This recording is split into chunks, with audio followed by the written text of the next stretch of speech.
د نن ورځې لس ډیر تازه مهم او لنډ خبرونه له موږ څخه ډیر په لنډو کې واورئ. درنو لیدونکو السلام علیکم، وخت مو بخیر.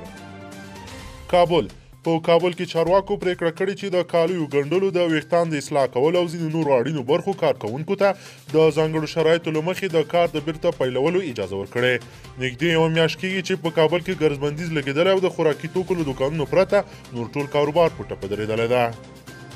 برېښنا د وم جنکشن اړوند سیمه کې د عالم خان په نوم د برېښنا یو غل چې 7,8,15,015 افغانۍ د برېښنا له درکه پوروړی دی او د غلا په ډول برېښنا کاروي.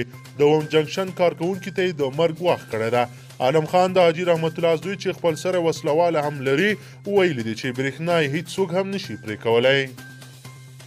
عبدالله پخوانی اجرایي رئیس عبدالله په کابل کې د روسیې له سفیر الکساندر مانتسکي سره کتلي دي. د عبدالله مطبوعاتي دفتر په خپره کړې خبرپاڼه کې ویلي چې دواړو لوري د سولې پروسې د بریا لپاره د سیمه ییز اجماع پر رامنځته کولو د کورونا وبا د ګډ ګواښ او د افغانستان او د روسیې ترمنځ د دوه اړخیزو اړیکو خبرې کړې دي. کابل ښاروال کابل ښار کې اړمنو او زیانمنو کورنیو ته د وچې ډوډۍ ویشلو پروسه پیل شوه.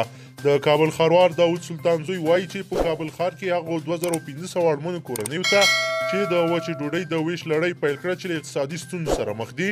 نوموړی وایي چې د ښاریانو لپاره د وچې ډوډۍ د ویش نظارت لپاره د عالمانو شورا، وکیلان، میرمنې، ځایي نفوذي کسان او مدني ټولنې رضاکاران شته چې یاده لړۍ به په کلکه وڅاري.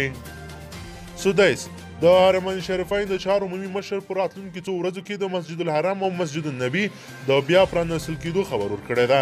د عربي 28مې رسنۍ د خبرو له مخې عبدالرحمن سدیس ویلي په راتلونکو څو ورځو کې به په مسجد الحرام کې طواف او په جماعت سره لمونځ او په مسجد النبی کې به هم جماعت او زیارت کول پیل شي.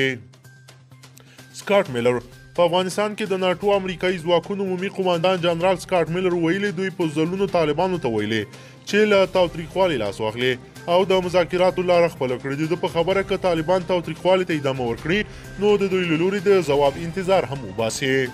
کابل ښار کې ځانمرګي برید 18 کسانو ته مرجوب لاړولې ده. د راپورونو له مخې نن سهار د کابل ښار د چهاراسیاب ولسوالۍ د رشخور په سیمه کې د ځانګړو ځواکونو په قرول ځانمرګي برید شوی ده. خو د کورنیو چارو وزارت ویان طارق آریان بیا وایي چې ځانمرګي بریدګر د ملکي وګړو په منځ کې خپلو چاودیدونکو توکو ته چاودنه ورکړې ده. چین د چینایي رسنیو د راپورونو له مخې چین د افغانستان د بدخشان ولایت پامیر ته نږدې په سیکنالوک ایالت کې یو هوایي ډګر جوړوي چې هر کال به د زرګونه مسافرو د تګ راتګ زمینه برابروي. چینایي حکومت په لومړي سر کې پر دغه هوایي ډګر 270 میلیونه ډالر د پانګونې خبره کړې ده. ایران د ایراني رسنیو د راپورونو له مخې ایران ژمنه کړې چې له کورونا سره د مبارزې په برخه کې له افغانستان سره مرسته کوي چې په لومړي اقدام کې غواړي 100,000 تشخیصیه کیټونه افغانستان ته ولېږي. د سرچینې په خبره دغه کیټونه به په تهران کې افغان سفیر ته سپارل کیږي او له هغه ځایه به ژر تر ژره افغانستان ته لیږدول کیږي. سوریه ترکیه وایي د سوریې شمال ختیځ ته په آفرین ښار کې د موټر بم چاودنې له امله لږ تر لږه 40 کسان وژل شوي دي. د سوریې پوله کې د ترکیه او د هاتیه ولایت والي وایي له لاسي بمونو ډک د تیلو ټانکرو ته د پلور او پیر په یو مارکیټ کې چاودنه ورکړل شوې ده.